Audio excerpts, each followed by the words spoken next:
पर जो काल के द्वारा जो दुख उत्पन्न होने वाला है, काल के द्वारा प्रलय हो जाता है, काल के द्वारा भूकंप आ जाता है, काल के द्वारा तूफान आ जाता है, काल के न जाने कितने ऐसे रूप हैं जिस पर व्यक्ति का कोई वश नहीं है, कोई अधिकार नहीं है। और तब इस सत्य को हमें स्वीकार कर लेना चाहिए। स्वीकार कर लेने का परिणाम ये होता है, ऐसा नहीं होता है कि उससे दुख समाप्त हो जाए, लेकिन जब व्यक्ति किसी बात को मान के चलता है तो स्वभावतः किसी वस्तु की कल्पना आपको न हो और अचानक हो जाए तो बड़ा कष्ट होता है। पर पहले से भी आप तैयार हैं तो तैयार होने के बाद आप जो है स्वाभाविक रूप से उसको झेल लेते हैं। भाई एक जवान व्यक्ति की मृत्यु हो जाए तो व्यक्ति बहुत दुखी हो जाता है, पर एक कोई रोगी हो, बहुत बूढ़ा हो और उसकी मृत्यु हो जाए तो वो उतना दुख तो व्यक्ति को नहीं होता है, क्योंकि वो धीरे धीरे अपने को तैयार कर लेता है। अस्वस्थ है, बहुत वृद्ध है, इनके मृत्यु तो अवश्यंभावी है। तो मानो अलग अलग दुखों के मिटाने का अलग अलग उपाय। पहला तत्व यही बताया गया दोनों प्रसंगों में कि सबसे शक्तिशाली तत्व जो है वो तो काल, और इस काल के तत्व को कभी कभी बड़ी समस्या आ जाती है, और वो समस्या ये जो मनुष्य के जीवन में ज्योतिष के आधार पर कितना व्यक्ति पता लगाने की चेष्टा करता है, उसका भाग्य कैसा है, उसके ग्रह दशा कैसी है, और ये भी इच्छा कर लेता है कि ये बता दीजिए कि मृत्यु कब होगी। तो ज्योतिष शास्त्र का यह जो प्रयोग है का वो मानो अतिरेक भरा प्रयोग है। ज्योतिष भी एक विज्ञान है, पर जैसे प्रत्येक विज्ञान की अपनी सीमा है, इसी प्रकार से ज्योतिष विज्ञान का उतना ही प्रयोग कीजिए जितना उसका सचमुच रूप है। ज्योतिष में जो नहीं लिखा हुआ है उससे अधिक आप जो है जब उसका उपयोग करेंगे तो आपको निराशा होगी। अब आजकल तो समाचार पत्रों में भविष्यवाणियों की बाढ़ आ जाती है, और वो बाढ़ आने के बाद बहुत से ऐसे बुद्धिमान व्यक्ति भी जो कहते फलाने ज्योतिषी ने कहा है। क्या कहा है? का अगर नहीं हो जाएगा तो कौन पूछता है, और अगर हो जाएगा किसी संयोग से तो कहे बिना नहीं रहेगा कि तो मेरी घोषणा थी।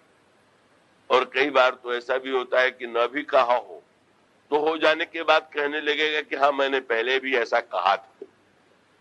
और ये आप विचार करके देखिए भाई, वो एक गणित का जो आधार है उसकी ये सीमाएं, उतना जान सकता है व्यक्ति। जैसे मान लीजिए आप मार्ग में जा रहे हैं और सड़क पर लाल बत्ती लगी हुई या हरी बत्ती लगी हुई, तो इसका अर्थ ये हुआ कि लाल बत्ती ने आपको सावधान कर दिया कि इस समय आप रुक जाइए, हरी बत्ती ने कह दिया कि आप चले जाइए। लेकिन आप ये भी तो जानते हैं ना कि लाल बत्ती के बाद हरी बत्ती में भी दुर्घटनाएं नहीं होती हैं क्या? दुर्घटनाओं के और बहुत से कारण हो सकते हैं, होते हैं। तो मानो ज्योतिष शास्त्र की जो सीमा है का वो काल का महानतम जो रहस्य है वो तो कभी कोई ज्योतिषी बता ही नहीं सकता, और न तो ज्योतिष शास्त्र ने इसका दावा किया। उसने मान लिया कि गणित के द्वारा हम एक धारणा बनाते हैं कि इन ग्रहों के प्रभाव से, इन ग्रहों के प्रभाव से एक विश्व व्यक्ति के जीवन में इस समय रोग की संभावना है, इस समय अच्छे अनुकूलता का समय है, तो उसका अगर हम सदुपयोग कर सके तो सदुपयोग करने इसमें कोई आपत्ति नहीं, वो करना उपयुक्त है। किंतु अगर उसका अतिरेक भरा उपयोग करने की कोई चेष्टा करे, जैसा कि आजकल एक दिखाई देता है, तब तो विद्या जो है मनुष्य के लिए भय और आतंक का कारण बन जाएगी, निरर्थक सी हो जाएगी। इसलिए मानो यह सबसे जो काल तत्व है वो काल तत्व तो दुर्विज्ञेय है। वो काल को तो पूरी तरह से आज तक कभी कोई समझ सकता ही नहीं, समझ सका ही नहीं है। और वो तो स्वयं व्यक्ति जो है बेचारा जो दूसरों को फल बताया करता है। यहीं प्रयाग में थे, एक बड़े भारी गुरु संगीता वाले थे, बड़ा चमत्कारी फल बताते थे। एक बार मैं कुंभ में था, बहुत थोड़ी अवस्था मेरी थी, पर मेरे प्रति उनके मन में कुछ आदर भाव, स्नेह भाव, तो एकांत में मुझसे मिले और वो मुझसे कहने लगे कि देखिए, मुझे मरने से बड़ा डर लगता है, मैं क्या करूं?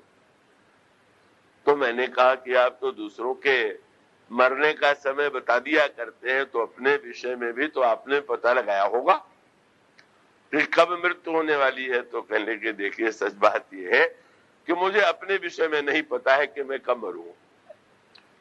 अब उनको तो हर समय यही डर लगता कि अब हमें तो पता ही नहीं है, तैयारी करें तो क्या करें।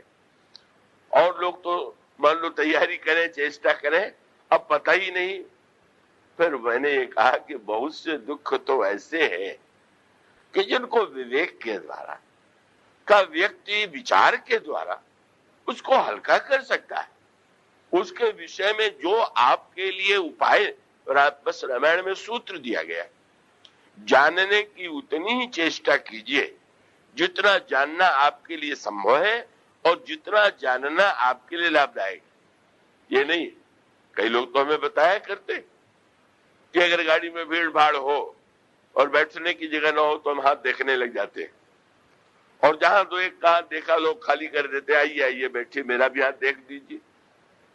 आप सड़क पर भी हाथ बैठे खोले बैठे हुए हैं, आप ट्रेन में भी हाथ खोले हुए बैठे हैं। क्या है ये? इसका अर्थ है कि कितना व्यक्ति जो है अपने को दुर्बल बना रहा है। और उसका अर्थ ये है कि भाई, आप इस बात को जो अनिवार्य है, पहले उसका दुख तो उसको ये संभव नहीं है। रात्रि का दुख इसलिए नहीं मिटेगा कि रात होना बंद हो जाए, ये तो संभव नहीं। गर्मी का दुख तो इसलिए नहीं मिटेगा कि गर्मी ही ना आवे। ठंड का दुख तो इसलिए नहीं मिटेगा कि ठंड ना आवे, आवेगा ही।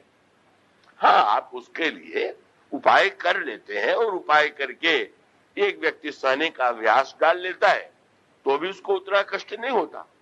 और एक व्यक्ति जो है कुछ साधन ऐसे एकत्र कर लेता है तो जिससे का वो प्रकृति के कष्टों को उस समय कुछ समय के लिए बचा लेता है। रात्रि है तो आप ये चेष्टा करें कि रात ही ना हो। कैसे नहीं होगी? वो तो होगी। हाँ, इतनी चेष्टा हम और आप कर सकते हैं, बिजली जली हुई है, आप पेट्रोमैक्स जला लीजिए, आप दीपक जला लीजिए, पर वो रात्रि तो नहीं मिटेगी। तो जब हम ये जान लेते हैं तो जान लेने का परिणाम जो होना चाहिए, जिसको न जानने के कारण बड़ी बड़ी बातें लग कही जाती है। कानपुर में मानस संगम का आयोजन था, एक बड़े भारी आंकड़े एकत्र करने वाले कुलपति आ गए थे मध्य प्रदेश से। अब उन्होंने सोचा कि सब लोग तो एक ही बात कही रहे हैं, रामायण की महिमा गा रहे हैं, हम कुछ नई बात कहें। कई लोगों को उल्टी बात कहने में लगता है कि हमारी योग्यता तो इसमें ही है कि जैसा सब लोग कहते हैं उससे जरा। उन्होंने कहा हमें तो इस आयोजन को देख के बड़ी निराशा होती है। फिर वो आंकड़े गिनाने लगे। उन्होंने कहा गीता प्रेस ने इतनी लाख प्रतियां छापी, उस प्रेस ने उतनी प्रतियां छापी, बड़ी गणना उनको याद थी।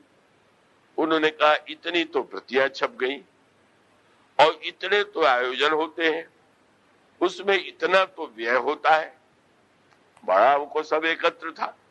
वो तो ये भी बताते थे कि कथा में श्रोता आता है तो रिक्शे का कितना किराया देता है, कौन व्यक्ति कितना समय, और सब मिला कि उन्होंने कहा अंत में हुआ क्या, बुराई तो जो की तो है। तो मैंने यही, मुझे उत्तर देना था क्योंकि मैं अध्यक्ष था, मैंने यही कहा कि ये तो हमारे कुलपति महोदय की बात उसी प्रकार की है कि जैसे कोई देश भर में कितने छाते इस बार बनाए गए, उसका आंकड़ा एकत्र करने के बाद ये कहे कि देश में 2 करोड़ छाते बन गए पर वर्षा तो बंद हुई ही नहीं। कौन सी बुद्धिहीनता की बात है? 50 करोड़ छाता बन जाएगा तो भी वर्षा ऋतु थोड़ी बंद हो जाएगी। हाँ, इतना हो सकता है कि वर्षा हो रही है तो आप सिर पर छाता लगा लें, भीगने से बच जाए। तो अब इस सत्य के विषय में अगर आप मान लें कि कोई ऐसा उपाय हो जाएगा कि मृत्यु ही नहीं होगी, कोई ऐसा उपाय हो जाएगा कि काल का परिवर्तन ही नहीं होगा, तो ये तो बिल्कुल अपने को व्यर्थ दुखी बनाना है। सब तो बेचारे आनंद में झूम रहे और वो लगे ही भाषण देके लोगों को दुखी करने। मानो यही अविवेक की पराकाष्ठा है। का कम से कम उतने देर तो उस व्यक्ति को आनंद लेने दीजिए। आप बुराई नहीं छोड़ पाया तो कम से कम 1 घंटा जो बुराई छोड़े हुए है उस समय तो उसके लिए एक आशा को स्वीकार करने दीजिए। तो मानो संकेत ये है कि हमें पहले निर्णय कर लेना है कि क्या हमारी सीमाएं हैं और उस सीमा में हम क्या कर सकते हैं। अगर ये बात रामायण में कितनी सुंदर बात, हम लोग तो किसी के सामने हाथ फैला देंगे। वो मुझे नहीं याद आता क्योंकि कई बार तो संस्मरण जो होते हैं कथाओं में कहीं कही गई है तो मुझे याद नहीं है। यहाँ कहा है कि अभी बम्बई में कहा, पर वो घटना वही थी। मैं कलकत्ते गया हुआ था तो जिन सज्जन ने आयोजन किया था उनके सुपुत्र को ज्योतिष से बड़ा प्रेम था, बड़ा अध्ययन, बड़ा मनन, खूब परिश्रम, नया ने जितने अंग्रेजी में, हिंदी में, संस्कृत में ग्रंथ थे सब मंगा रखे थे। किसी ने उनसे कह दिया मेरे विषय में कि इन्हें ज्योतिष का बड़ा ज्ञान है, आप लोगों को भ्रम नहीं होना चाहिए, मुझे कोई ज्ञान नहीं। और रहा भी होगा तो मैंने उसको उतार के रख दिया है। अब वो उसको मैंने मान लिया कि उसकी एक सीमा है, उसका भी कभी मैंने आनंद लेकर के देख लिया, पर मैं उसकी सीमा को समझ गया और समझ जाने के बाद मैंने उससे अपने को अलग कर लिया। मैं नहीं मानता कि वो ज्ञान नहीं है, वो विज्ञान नहीं है, पर वही प्रश्न तो है कितना उसका उपयोगी। और मुझसे जब वो मिले तो मैंने यही कहा। वो तो बड़े अतिरेकवादी थे और उनका अतिरेक जब उन्होंने बताया कि मेरे परिवार में तो बच्चा होने वाला था तो मैंने पहले से मिला के देखा कि इतने दिनों के आसपास बच्चा होगा, तो किस समय अगर बच्चा जन्म लेगा तो बड़े अच्छे ग्रह रहेंगे और किस समय जन्म ले लेगा तो बच्चे का भाग्य कम हो जाएगा। और तब उन्होंने यहां तक कह दिया डॉक्टर से कि भाई चाहे सिजेरियन करना पड़े पर उसी समय बच्चा होना चाहिए। अब भला बताइए, अब इसी तरह से अगर प्रत्येक व्यक्ति कुंडली मिलवा करके यही निर्णय करने लगे कि अगर बालक भी जन्म लेगा तो हम जब चाहे तभी जन्म ले, अब वो तो ईश्वर की भी कभी उन्होंने बेचारों ने स्वयं स्वीकार किया। पर मैं क्या बताऊं का वो प्रबंध तो सारा हो गया, पर उसी समय बिजली चली गई तो वो समय नहीं जन्म हो पाया, ऑपरेशन नहीं हो पाया। मुझे हंसी आ गई। हमने कहा भाई अब आप ज्योतिष को इस सीमा तक ले जाएंगे क्या? तो ये मानो ये अविवेक पूर्ण प्रयोग है। कुछ विषयों में तो ईश्वर को थोड़ा स्वतंत्र रहने दीजिए, ऐसा न कीजिए जो आप कर भी नहीं पाएंगे और करने का आपके पास उपाय भी नहीं है। तो मानो यही अविवेक की पराकाष्ठा है। शंकर जी को आप देखिए, अब शंकर जी से बढ़ के कोई ज्योतिषी होगा क्या? वो तो ज्योतिषी नहीं हो तो ग्रह से नहीं बताते, वो तो सर्वज्ञ है, जो भी ध्यान कर लेते हैं सब जान जाते। पर सब जान जाने के बाद रामायण में आप पढ़िए कितनी सुंदर बात कि अगर आपको शक्ति भी है, ज्ञान भी है, तो उसका उतना उपयोग कीजिए जो आपके लिए उचित हो। उससे जानने की न चेष्टा कीजिए न उस दिशा में व्यर्थ का प्रयास कीजिए। कितनी सुंदर बात। सती जी ने भगवान राम को विलाप करते देखा, भ्रम हो गया तो शंकर जी ने बहुत समझाने की चेष्टा किया, नहीं समझ में आया। शंकर जी ने झुंझला के कह दिया तुम्हारे मन में इतना संदेह है तो तौक निजाई परीक्षा ले, जाओ परीक्षा लो। सती जी चल पड़ी तो शंकर जी सोचने लगे, मोरेऊ कहे न संशय जाही विधि विपरीत तो भलाई नहीं। अब मेरे रोकने पर भी नहीं मान रही है, जा रही है, तो लगता है ब्रह्मा इनके प्रतिकूल है। अब ब्रह्मा क्या शंकर जी से बड़ा है क्या? अच्छा तो आगे सती क्या करने वाली है इसे शंकर जी जान सकते थे कि नहीं? वो तो चाहे जब जान लेते, लेकिन आप देखेंगे प्रयत्न पुरुषार्थ कर लिया, पर उसके बाद शंकर जी ने कितना अपनी सर्वज्ञता होते हुए भी इसका उपयोग नहीं किया। गोस्वामी ने तुरंत लिखा कि जब उन्होंने देखा कि मैं समझा रहा हूं, नहीं समझ में आ रहा है, तो उन्होंने ये सोचा विधि विपरीत भलाई नहीं, कोई शंकर जी से पूछ दे, तो ब्रह्मा आपसे बड़े हो गए क्या? भक्तों ने तो बड़ी भावमयी बातें कही गई हैं कि शंकर जी तो ब्रह्मा से इतने बड़े हैं। मैंने पत्रिका में गोस्वामी जी ने कहा कि एक दिन ब्रह्मा जो है गए जहां भगवान शंकर पार्वती बैठे हुए थे, बड़े गंभीर मुख लिए हुए। ब्रह्मा को पार्वती जी ने देखा तो प्रणाम तो शंकर जी को ऐसे किया, पार्वती जी को विशेष रूप से किया। शंकर जी ने पूछा कि ये कैसे आगमन हुआ? मैं आपसे बात करने नहीं आया हूं, मैं तो आज आप महाशक्ति से मां से बात करूंगा। क्या पूछ लिया पार्वती जी ने, क्या बात है? तो आज तो मैं त्याग पत्र लेके आया हूं, ब्रह्मा पद से मैं त्याग पत्र लेके आया हूं। क्यों, क्या ऐसा हो गया? बोले तुम्हारे पागल पति के कारण मुझे त्याग पत्र देना पड़ रहा है। क्या? बोले मैं तो अब बाध्य हूं कर्म के अनुकूल फल लिखने के लिए, और इसको जाकर के इसकी कोई पूजा कर देता है तो पागल उसका भाग्य बदल देता है, और बदलने के बाद उसको अगर इसने कहा कि जाओ तुम स्वर्ग का तुमको हम राज्य देते हैं, तो ये नहीं कि स्वर्ग का राज्य स्वयं दे दे, मेरे पास लिख के भेज देते हैं कि इसके लिए एक स्वर्ग बना दो, तो मेरी बात झूठी भी करते हैं और मुझे से ये काम करवाते हैं, तो यह अधिकार सौंपिए और ही भीख भली में जाएंगे।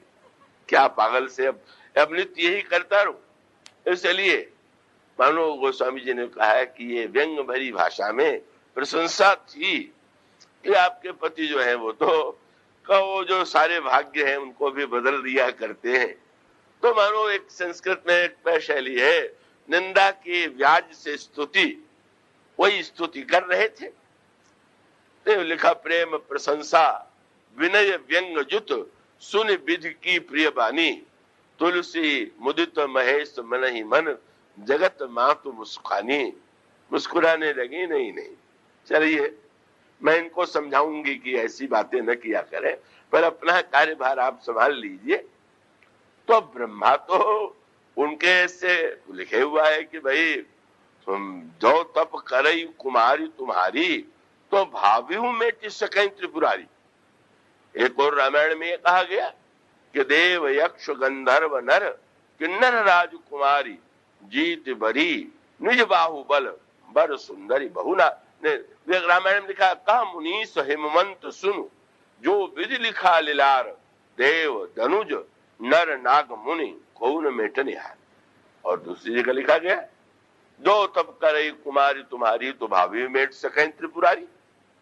लेकिन शंकर जी में होते हुए भी जब शंकर जी ने कह दिया विधि विपरीत, तो किसी ने कहा आपको भी विधि विपरीत लग रहा है क्या? सोच लीजिए ना, ये विधि की करतूत है क्या? जो शंकर जी ने देखा, अरे ये जो हो रहा है बेचारा विधि तो क्या करेगा, और तब क्या पंक्ति लिखती है, शंकर जी ने न ये पता लगाया कि इनका भविष्य क्या है, क्या होने वाला है। प्रयत्न करने के बाद अंतिम पंक्ति यही तो आती हुई है सोई जो राम रचि राखा। अरे ब्रह्मा अम्मा नहीं, हमारे प्रभु ही कोई खेल करने वाले हैं, तो चलो अब एक बहुत बढ़िया बात है। नाटक का पूरा आनंद तब आता है कि जब नाटक की पूरी घटनाएं पहले से ज्ञात लो। आप मनोविज्ञान देख लीजिए, आप कहीं सिनेमा में जाए या नाटक में जाए, आपको पहले से मालूम है कि इसके बाद ये होगा, इसके बाद ये होगा, इसके बाद ये होगा, आपको आनंद नहीं आवेगा। और अगर आपको कुछ पता न हो तो आपके मन में एक उत्सुकता बनी रहो, आगे क्या आगे क्या। तो शंकर जी को लगा कि हमारे प्रभु कोई नाटक खेलने वाले हैं, अब हम काहे को पता लगावे कि वो नाटक में आगे क्या क्या करने वाले हैं। अब जब जब मेरी भूमिका आवेगी तो हम वैसा कर लेंगे। ये जो संतुलन है मन उसका अभिप्राय है कि नहीं नहीं, कोई आवश्यकता नहीं, बहुत बातें ऐसी हैं जिनको जानना आवश्यक नहीं, जिनको जान करके भी जिसका निराकरण होना संभव नहीं, और उस समय व्यक्ति का कर्तव्य यही है। शंकर जी ने पता नहीं लगाया, पता लगाने की बात ही नहीं आई। हमारे प्रसिद्ध संत ब्रह्मलीन शिवड़िया बाबा जी महाराज थे का वो प्रारंभ में अपना संस्मरण सुनाया करते थे। साधन काल में वो कामाख्या देवी के मंदिर में साधन करने लगे, उनको सिद्धि मिल गई कि जो व्यक्ति आता था उसके मन में क्या है, क्या करके आ रहा है, सब तुरंत दिखाई देता था। परिणाम क्या हुआ कि अब जब लोग आने लगे, भीड़ लगने लगी, तो 7 दिन के बाद देवी से उन्होंने रो के यही कहा कि अपनी सिद्धि वापस ले लीजिए। क्या अब बैठे बैठे हम भगवान का ध्यान करें कि ये चोरी करके आ रहा है, ये करके आ रहा है, ये व्यभिचार करके आ रहा है, तो मेरा तो मस्तिष्क ही खराब हो जाएगा। और उसका अर्थ क्या है? जिसको जानने से केवल हानि है, लाभ है ही नहीं, उसमें शक्ति का अपव्यय करना एक महात्मा ने निर्णय किया, तो हमें नहीं आना चाहिए। तो मानो भगवान शंकर जो है एक संकेत करते हैं, और उसका अभिप्राय है कि उन्होंने उसको बस बहुत राम माये सिरनावा प्रेरित सती जे झूठ का आवा, समझते गए ये नाटक में मुझे करना है, ऐसा ऐसा मुझसे कराया जा रहा है। ये जो दृष्टि है, मानो एक सूत्र यह है कि हम पहले विभाजन कर लें, और विभाजन में ये पहले समझ लें कि क्या हमारे बस में है और क्या हमारे बस में नहीं। जो बस में है उतना पूरा प्रयत्न करें, और जो बस में नहीं है का उसको तुरंत हम, वो स्वामी जी ने कहा, शंकर जी बट वृक्ष के नीचे तुरंत जाके बैठ गए और अस कही लगे जपन हरिनामा, बस भगवान का स्मरण करने लगे। प्रभु जहां पर व्यक्ति का संकल्प, उसकी इच्छाएं समाप्त हो गई, वह आपका जो संकल्प हो, आपकी जो इच्छा हो, वो पूरी। अब ये जो एक महान सूत्र है, तो काल का जो दुख है वो तो व्यक्ति जब विवेकी बनेगा, ज्ञान की दरिद्रता से मुक्त होगा। काल का दुख होता है ज्ञान की दरिद्रता से।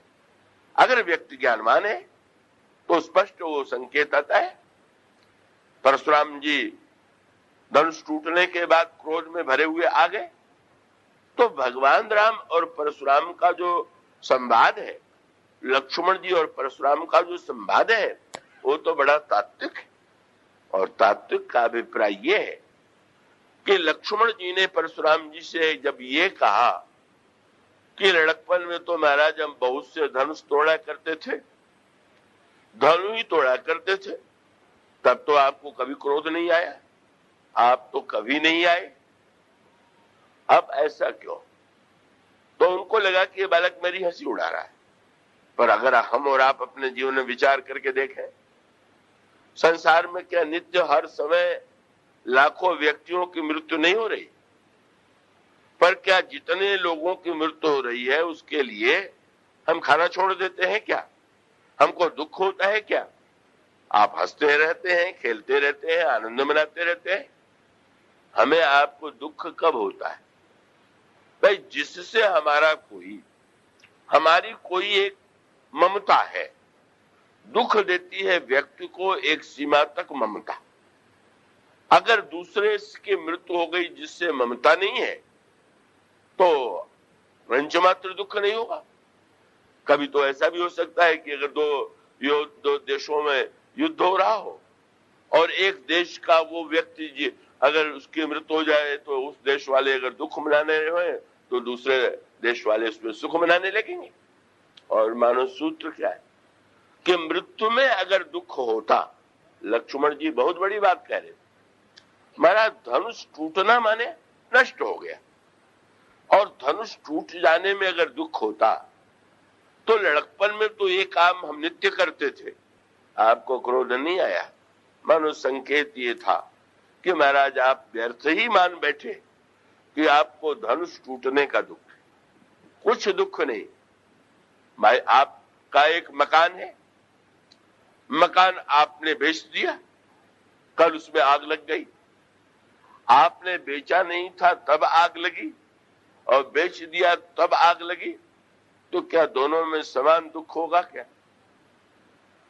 जब तक वो मेरा मकान है तब तक बड़ा दुख होगा, और जब बेच दिया तो सहानुभूति में भले ही कहें कि भाई घर जल गया, बड़ा बुरा हुआ, पर मन ही मन थोड़ा प्रसन्न भी होंगे कि चलो अच्छा था कल मैंने बेच दिया, माने हमने बेच दिया तो चलो इनका घर जला, मेरा क्या।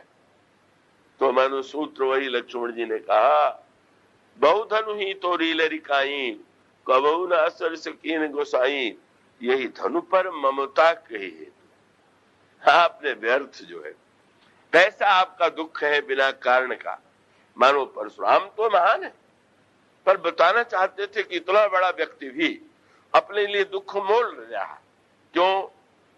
उन्होंने कहा महाराज आपको दुख इसलिए हो गया, क्रोध इसलिए आ गया कि शंकर जी का धनुष टूट गया। पर बड़े विचित्र बात है, जिनका धनुष तोड़ा ना तो उनको दुख हुआ ना क्रोध आया।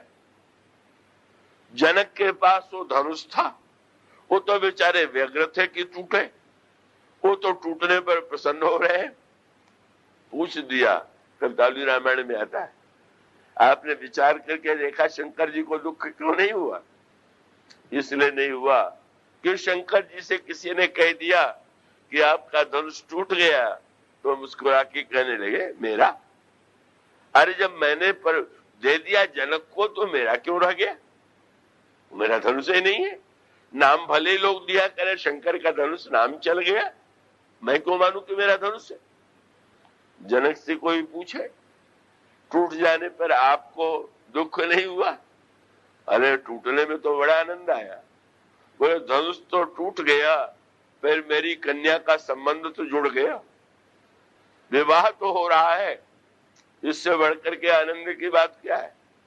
उन्होंने कहा महाराज दुख का कारण धनुष का टूटना नहीं है, आपकी ममता है, जिससे सबने ममता छोड़ दिया, आपने बिना कारण उससे ममता जोड़ दिया, और उन्हें रावरी पिनाक में सरीखता कहाँ रही? कोई आपका साझा धनुष में कहीं है क्या? धनुष किसी का दिया किसी को, क्रोध और दुख आपको आ रहा है। यह एक बड़ा सूत्र है, और सूत्र का अभिप्राय यह है कि दुख के जो 4 विभाजन किए गए, उसमें पहले व्यक्ति को दरिद्रता का सबसे बड़ा दुख मिटाने के लिए कम से कम विवेक की दरिद्रता से मुक्त हो जाना चाहिए, और ये समझ लेना चाहिए कि बहुत सारे दुख तो हमारे ममता के कारण होते हैं, अहमता के कारण होते हैं। हम दुख को, उस दुख को अगर कम करना चाहेंगे तो हमें धीरे धीरे ममता को समेटना होगा, ममता पर विजय प्राप्त करना होगा। पर दुख के अन्य जो रूप है, कागभूषण जी ने कहा दरिद्रता ही सबसे बड़ा दुख है, और संत का मिलन ही सबसे बड़ा सुख है। दरिद्रता का अर्थ बड़ा व्यापक है। धन की दरिद्रता भी दरिद्रता है, मन की दरिद्रता भी दरिद्रता है, और बुद्धि की दरिद्रता भी दरिद्रता है। जब तक ये तीनों दरिद्रता है, तब तक व्यक्ति के जीवन में दुख की समस्या का समाधान नहीं हो सकता। रामचरितमानस में दुख के कारणों की व्याख्या करते हुए यह बताया गया कि 4 कारणों से व्यक्ति के जीवन में दुख आता है, और वो 4 कारण है काल, कर्म, स्वभाव और गुण। तो इसलिए भले ही दुख का पूरी तरह से विनाश न होता हो, क्योंकि जिस संसार में हम रहते हैं, आप रहते हैं, उसके साथ मानव सृष्टि का जो एक लक्षण है, तो वह पूरी तरह से तो समाप्त नहीं होता, किंतु इतना होते हुए भी व्यक्ति में यदि विवेक हो, व्यक्ति यदि विचार करके दुख के समस्या का समाधान पाने की चेष्टा करे तो निश्चित रूप से उसके जीवन का जो दुख है वो अत्यंत हल्का हो जाता है, कम से कम हो जाता है। और ये भी कह सकते हैं कि दुख के द्वारा भी वह व्यक्ति लाभ ले सकता है।